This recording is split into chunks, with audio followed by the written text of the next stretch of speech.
సియోను ప్రార్థనా మందిరానికి ఒక కెమెరా ఉంటే బాగుండు, మరి పర్మనెంట్గా ఉంటే బాగుంటుందని ఎప్పటి నుండో ప్రార్థన చేస్తూ ఉన్నా. దేవుడు మహాకృపను బట్టి మరి మా ఇరువురిని ప్రేమించి బహుమానికి ఇచ్చిన కుమారుడు తర్వాత కోడలు ఇరువురు కూడా సియోను ప్రార్థనా మందిరానికి ఒక కెమెరా కొనాలని ఆ మూల్యాన్ని పంపించడం జరిగింది. ఇది పర్మనెంట్గా సియోను ప్రార్థనా మందిరంలో ఉంటుంది. అన్ని ప్రోగ్రాంలు కూడా దీనిలో తీయబడతాయి. తర్వాత టీవీ ప్రోగ్రాంలు కూడా చేయాలని ప్రార్థన చేస్తున్నాం. దేవుడు ఎప్పుడు ద్వారం తెరుస్తాడో తెలీదు. ఆ ప్రోగ్రాం ఇంకొకటి స్టూడియో కూడా కట్టించాలని ప్రార్థన చేస్తున్నాం.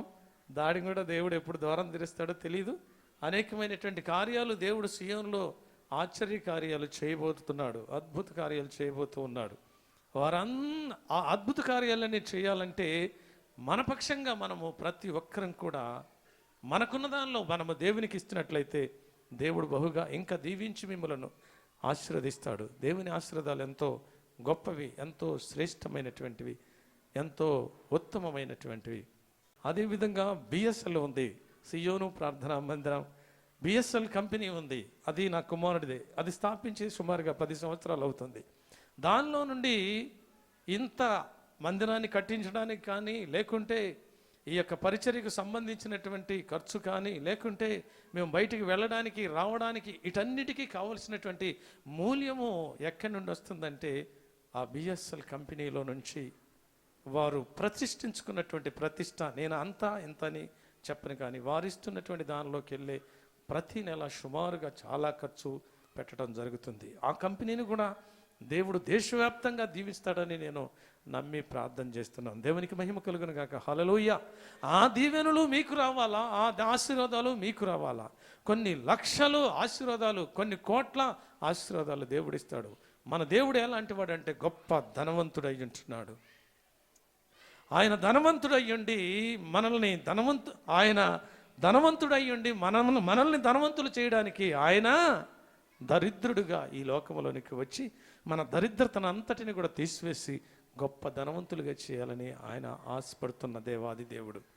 ఆ దేవుని కుమారులుగా, ఆ దేవుని కుమార్తెలుగా, ఆ దేవుని బిడ్డలుగా మనం ఉన్నట్లయితే, మనం ఆయనకిచ్చినట్లయితే ఆయనకి లేదా? అయితే బిఎస్ఎల్ కంపెనీ ఇస్తుంది, అది బహుగా దీవించబడుతుంది, ఆశీర్వదించబడుతుంది. అయితే కారణం ఏంటి? నువ్వు ఆశీర్వదించబడుతున్నావా? నువ్వు దీవించబడుతున్నావా? నువ్వు ప్రయోజకుడు అవుతున్నావా? చాలామంది, కొంతమంది లేనివారైనా ఉన్నదానిలైనా కొంతమంది దశంభాగా ఇస్తున్నారు. నేను ఎప్పుడు కూడా చెప్పలేదు. ఎందుకు చెప్తున్నానంటే వారికి ఆశీర్వాదాలు పొందుకుంటున్నారు, ఆ దీవెనలు పొందుకుంటున్నారు. కాబట్టి ఎవరికైనా దేవునికి ఇచ్చింది అది వ్యర్థంగా పోదు ప్రియులారా. నువ్వు 10 రూపాయలు ఇస్తే 100 దీవెనలు ఆశీర్వాదాలు, 1000 దీవెనలు ఆశీర్వాదాలు.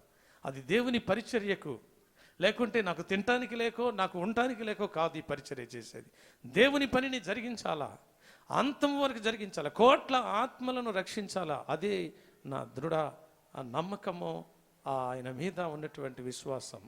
ప్రియులారా, ఈ ప్రాంతంలో లేకుంటే హైదరాబాద్ ప్రాంతంలో ఇంకా ఇతర ప్రాంతాల్లో కూడా అనేకమైన ఆత్మలను రక్షించి దేవుని బిడ్డలుగా చేయాలి, పరలోక వారసులుగా చేయాలని తాపత్రయముతోనే ఈ పనిని చేస్తూ ఉన్నాను ప్రియులారా. కాబట్టి మీరందరూ కూడా, ప్రతి ఒక్కరు కూడా మీరు గుర్తుంచుకోండి, దేవునికి ఇచ్చినట్లయితే బహుగా దీవించబడతారు. మీ కుటుంబాల్లో సంతోషము, ఆనందము, నెమ్మది, ఉత్సాహము, ఉల్లాసం ఉంటుంది ప్రియులారా. అలాంటి కృప మీరు పొందుకోవాలని దేవుడు ఆశపడుతూ ఉన్నాడు. కాబట్టి అలాంటి దీవెనలు పొందుకోవాలని నేను కోరుకుంటున్నాను. ఒక వచనం చదివి మనము ముగించుకొని ముందుకు వెళదాం. సమయం 12 అయిపోతుంది. మత్తయి సువార్త 28వ అధ్యాయము 1 నుండి 7 వచనాలు చదువుకుందాం. విశ్రాంతి దినము గడిచిపోయిన తరువాత ఆదివారమున తెల్లవారుచుండగా మగ్దలేనే మరియయు వేరొక మరియయు సమాధిని చూడవచ్చిరి. ఇదిగో ప్రభువు దూత పరలోకము నుండి దిగి వచ్చి రాయి పొర్లించి దాని మీద కూర్చుండెను. దేవునికి మహిమ కలుగును గాక. హల్లెలూయా. యేసయ్య చనిపోయిన తర్వాత అరిమతయ యోసేపు తీసుకుని వచ్చి తాను తొలిపించుకున్నటువంటి సమాధిలో యేసయ్య దేహాన్ని సుగంధ ద్రవ్యాలతో ఆ యొక్క సమాధిలో ఉంచిన తర్వాత 3వ దినాన్న, అనగా ఈ పునరుద్ధాన దినము, ఈ ప్రభు దినము, ఈ దినాన్న పరలోకము నుండి దిగి వచ్చినటువంటి ఒక దేవదూత కనబడుతూ ఉంది ఇక్కడ. ఎందుకనగా ఆయన చిత్తాన్ని నెరవేర్చడానికి, ఎందుకనగా ఆయన లేఖనాలను నెరవేర్చడానికి దేవుడు ఎప్పుడో అనాది ప్రణాళిక చప్పునే వాటన్నిటిని నిర్ణయించినటువంటి దేవాది దేవుడు. కాబట్టి ఆయన తిరిగి లేవాలి, సజీవుడుగా అనేకులకి కనబడాలి ప్రియులారా. అనేకులకి కనబడి అనేకులు ఇదిగో నేను తిరిగి లేచానని చెప్పి ఆయన ఆరోణమయ్యి తండ్రి కుడి పార్శ్వన కూర్చొని ఆయన సన్నిధికి చేరవలసినటువంటిది అయ్యుంటున్నది ప్రియులారా. కాబట్టి ఇక్కడ చూసినట్లయితే గొప్ప అద్భుత కార్యం, గొప్ప ఆశ్చర్య కార్యం జరిగింది. యేసయ్య తిరిగి లేచిన తర్వాత ఎన్నిసార్లు కనబడ్డాడు అని మనం బైబిల్ గ్రంథంలో చూసినట్లయితే ఎన్నిసార్లు కనబడి ఉంటాడు, ఎన్నిసార్లు కనబడి ఉంటాడు. శిష్యులకు కానివ్వండి, మరియకు కానివ్వండి, ఎవరికైనా కానివ్వండి. దేవుని వాక్యంలో చూసినట్లయితే దేవుని వాక్యంలో శిష్యులు మొదలుకొని అపోస్తులుడైనటువంటి పౌలు వరకు కనబడినటువంటి సమయాలు 17 సార్లు కనబడ్డాడట దేవుడు. 17 సార్లు కనబడి అనేకమైనటువంటి మాటలతో సంతోషపరిచి ఆనందింపచేసి, నేనుండు స్థలములో మీరును కూడా ఉండులాగన మరలా వచ్చి నేను మిమ్మలను తీసుకొని పోవుదును అని చెప్పి అభయమిచ్చినటువంటి దేవాది దేవుడు, పరలోకము నుండి దివి నుండి భువికి దిగి వచ్చినటువంటి దేవదూత, దేవాది దేవుడే దివి నుండి భువికి దిగి వచ్చి ఆయన మనుష్య కుమారుడుగా ఈ లోకంలోనికి పుట్టి 33.5 సంవత్సరాలు ఈ లోకంలో జీవించి శిలువ మరణం పొంది ఆయన ముందే చెప్పిన రీతిగా నేను చనిపోతాను, నేను తిరిగి లేస్తాను 3వ దినాన అని చెప్పిన రీతిగానే ఆయన మాటను నెరవేర్చుకున్నటువంటి దేవుడు, లేఖనాలను నెరవేర్చినటువంటి దేవుడు. ఇక్కడ చూసినట్లయితే చూడండి, అక్కడ చదువుకుందాం. ఇదిగో ప్రభువు దూత పరలోకము నుండి దిగి వచ్చి రాయి బొర్లించి దాని మీద కూర్చుండెను. అప్పుడు మహాభూకంపము కలిగెను. దేవునికి మహిమ కలుగును గాక. హల్లెలూయా. ఆయన ఎక్కడ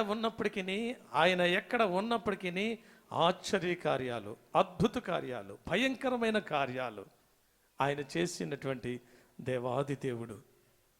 ఆయన సిలువ వేయబడినప్పుడు బండలు బద్దలైనయట, కొండలు కేకలు వేసినాయట, సూర్యుడు అస్తమించాడట, ప్రపంచమంతా చీకటి కమ్మిందంట. అద్భుత కార్యాలే అన్ని ఆశ్చర్య కార్యాలే. ఆయన చూసినట్లయితే ఆయన కేక వేసినప్పుడట కొండలు గుట్టలు అన్ని కూడా దద్దరిల్లినాయంట. అప్పుడు భయంకరమైనటువంటి ఏం జరిగిందంట? భూకంపము జరిగిందట. ఎంత గొప్ప అద్భుత కార్యాలు చూడండి. అదే ఆ 27వ అధ్యాయంలో ఆయన 50వ వచనంలో ఉంటుంది. ఆ మాట చదువుకుందాం. మత్తయి సువార్త. యేసు మరలా బిగ్గరగా కేకేసి ప్రాణము విడిచెను.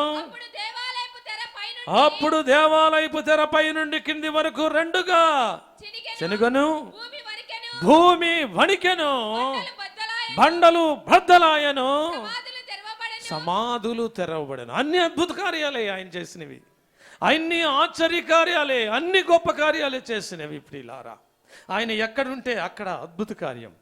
ఆయన నీ ఇంటిలో ఉంటే నీ ఇంటిలో అద్భుత కార్యం, నీ హృదయంలో ఉంటే నీ హృదయానికి అద్భుత కార్యం, నీ గృహంలో ఉంటే నీ పనిపాటల్లో ఆయన ఉన్నట్లయితే అక్కడ గొప్ప అద్భుత కార్యం, గొప్ప ఆశ్చర్య కార్యం.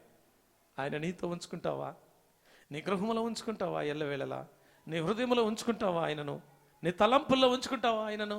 నీ ఆలోచనలో ఉంచుకుంటావా? ఈ కొద్ది సమయంలోనే ఎంతో సంతోషంగా ఆనందంగా ఈ 2 గంటలు మనం గడుపుకుంటున్నామే. ఇంత సంతోషాన్ని ఆనందాన్ని ఎల్లవేళలా పొందుకోవాలంటే ఎంత గొప్ప ధన్యత దేవుడు మనకిస్తా ఉన్నాడు. ఆ ధన్యతను పోగొట్టుకోవద్దని ప్రభువు మీకు నాకు అందరికీ హెచ్చరిక చేస్తున్నాడు. ఆయన చూసినట్లయితే బండలు, భూమి వణికిందంట, బండలు బద్దలాయనంట. అద్భుత కార్యం జరిగిందంట. అక్కడ ఒక అద్భుత కార్యం జరిగింది. సమాధులన్నీ తెరవబడినాయంట. చనిపోయినటువంటి వారు తిరిగి లేచారంట. ఆయన ముందే చెప్పాడు, నేను చనిపోతాను, నన్ను నేను ప్రాణం నా అంతటి నేనే ప్రాణం పెడుతున్నాను, కాబట్టి నేను తిరిగి మరలా 3వ దినాన్న లేస్తానని చెప్పినటువంటి దేవాది దేవుడు ఆయన ఎంతో గొప్ప దేవుడు. ముందుగానే చెప్పాడు. చూడండి, మత్తయి సువార్త 12వ అధ్యాయము 40వ వచనంలో ఒక మాటను చదువుకుందాం. మత్తయి సువార్త 3 రాత్రింబవళ్ళు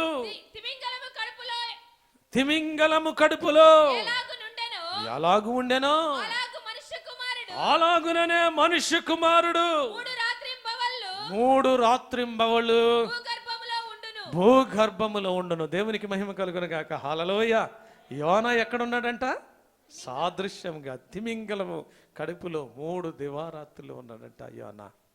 ఆ సాదృశ్యం యేసయ్య అంటున్నాడు, ఇదిగో ఈ దేవాలయాన్ని పడగొట్టండి, నేను తిరిగి మరలా నేను 3 దినాల్లో దీన్ని కడతానని సాదృశ్యంగా చెప్పినటువంటి దేవాది దేవుడు. ఆయన మాట చెప్పాడు, ఎన్నోసార్లు చెప్పాడు, నన్ను సిలువ వేస్తారు, సిలువ వేసిన తర్వాత నన్ను వంచకులు సిలువ వేస్తారు, నేను తిరిగి 3వ దినాన్న లేస్తారని. అందుచేతను ఇక్కడ అంటున్నాడు 12వ అధ్యాయంలో, యోనాను మీరు జ్ఞాపకం చేసుకోండి, 3 దినాలు త్రిమింగళము చదువమ్మా ఎలాగునుండెనో అలాగుననే మనుష్య కుమారుడు ఎక్కడ ఎన్ని దినాలు ఉన్నాడంట చెప్పాలి? 3 రాత్రింబవళ్ళు భూగర్భములో దాయబడి ఉండెను. భూగర్భం దాసిందంట. దేవునికి మహిమ కలుగును గాక. భూమిని సృష్టించినటువంటి దేవుడు, ఆకాశాన్ని సృష్టించిన దేవుడు, సూర్యుడిని, చంద్రుణ్ణి, నక్షత్రాదుల్ని, సమస్తాన్ని సృష్టించినటువంటి దేవుడు, సముద్రములు, మహాసముద్రములు సృష్టించిన దేవుడు, దానిలో ఉన్న జీవరాశులన్నిటినీ సృష్టించినటువంటి దేవుడు, సముద్రములో ఉన్న జీవరాశులకి తగిన కాలములను ఆహారం ఇచ్చి తృప్తిపరిచే దేవుడు ఆజ్ఞాపిస్తున్నాడు. దాయబడ్డాడట భూగర్భములో 3 దివారాత్రులు. ముందుగానే చెప్పాడు. దాయబడిన తర్వాత పరలోకం నుండి దేవదూత దిగి వచ్చిందంట, ఆ బండను దొర్లించిందంట. దొర్లించినప్పుడు జరిగింది ఏంటంటే 28వ అధ్యాయము చదువుకుందాం. అక్కడ 3వ వచనం, అప్పుడు మహాభూకంపము కలిగెను, ఆ దూత స్వరూపము మెరుపు వలె ఉండెను, అతని వస్త్రములు హిమమంత తెల్లగా ఉండెను, అతనికి భయపడట వలన కావలి వారు వణికి సచ్చిన వారి వలె ఉండేది. దేవునికి మహిమ కలుగును గాక. హల్లెలూయా. శాస్త్రులు పరిచయుల కంట ముందే చెప్పాడంట, ఇదిగో నేను చనిపోతాను, 3వ దినాన్ని తిరిగి లేస్తాను అని వాళ్ళకి గుర్తుకొచ్చిందంట. యేసయ్యను సిలువ వేసిన తర్వాత, సమాధి చేయబడిన తర్వాత శాస్త్రులు, పరిచయులు, సద్దుకాయులు అందరూ కలిసి ఆ పిలాతు దగ్గరికి వెళ్ళారంట. అయ్యా, ఈ వంచకుడు బ్రతికుండగా నేను చనిపోతాను, నేను సమాధి చేయబడతాను, నేను తిరిగి మళ్ళా 3వ దినాన లేస్తాను అని మాతో చెప్పాడు. కాబట్టి ఒకవేళ తన శిష్యులే వచ్చి ఆయనను ఎత్తుకొని పోయి ఆయన లేచాడని ప్రచారం చేస్తారేమోనయ్యా, కాబట్టి ఆ యొక్క రాజముద్రలు వేయాలి ఆ సమాధికి అని రాజు దగ్గర రాజాజ్ఞ తీసుకుని వచ్చి అక్కడ కావలి వారిని పెట్టినట్లుగా దేవుని వాక్యములో చూడగలం ప్రియులారా. చూడండి, ఆ మాటను కూడా చూద్దాం. మత్తయి సువార్త 27వ అధ్యాయము 63, 64 వచనం చదువుకుందాం. చూడండి అక్కడ, అయ్యా ఆ వంచకుడు సజీవుడై ఉన్నప్పుడు 3 దినములైన తరువాత నేను లేచదనని చెప్పనని మాకు జ్ఞాపకం ఉంది అంటున్నారు. దేవునికి మహిమ కలుగును గాక. హల్లెలూయా. ఎవరి దగ్గర అంటున్నారు ఈ మాటలు? రాజు దగ్గర అంటున్నారు. అయ్యా, ఈ వంచకుడు ఆయన లోక పాపాన్ని మోసుకొని దేవుని గొర్రె పిల్లని ఏమంటున్నారు? ఆయన వంచకుడు అని పిలుస్తా ఉన్నారు. ఈ వంచకుడు బ్రతికుండగా ఈ విధంగా మాట్లాడాడయ్యా అని ఇక్కడ మాట్లాడుతున్నారు. జ్ఞాపకం ఉన్నది కాబట్టి 3వ దినము వరకు సమాధిని భద్రము చేయ నాజ్ఞాపించము. వారి శిష్యులు వచ్చి వాని ఎత్తుకొని పోయి ఆయన మృతులలో నుండి లేచనని ప్రజలతో చెప్పుదురేమో. అప్పుడు మొదటి వంచన కంటే కాటపటి వంచన మరీ చెడ్డదగి అని చెప్పిరి. దేవునికి మహిమ కలుగును గాక. హల్లెలూయా. ఎంత భయంకరమైన స్థితిలో తెలుసా? చూసారా? ఆయన ఎక్కడుంటే అక్కడ భయం, ప్రజలందరికీ విభ్రాంతి, ప్రజలందరికీ ఎంతో భయాందోళనలు, భూకంపములు. అయ్యో ఇక్కడ ఉండొద్దు, నువ్వు వెళ్ళిపో అని పంపించేవాళ్ళట యేసయ్యని. ఎందుకో తెలుసా? ఆయన ఎక్కడుంటే అక్కడ అద్భుత కార్యాలే, బండలు బద్దలైపోవటం, లేకుంటే ఆ భయంకరమైన భూకంపాలు రావటం, భయంకరమైన అద్భుత కార్యాలు, భయంకరమైన ఆశ్చర్య కార్యాలు, భయంకరమైన గొప్ప కార్యాలు ఆయన జరిగించే దేవుడు. కాబట్టి ఈ వంచకుడు తిరుగులేస్తాడని పిలాతు దగ్గరికి వెళ్ళి చెప్పినప్పుడు పిలాతు అంటున్నాడు, అందుకు పిలాతు, కావలి వారు ఉన్నారు కదా, మీరు వెళ్ళి మీ చేతనైన మట్టుకు ఆ సమాధిని భద్రముతో చెప్పాను. వారు వెళ్ళి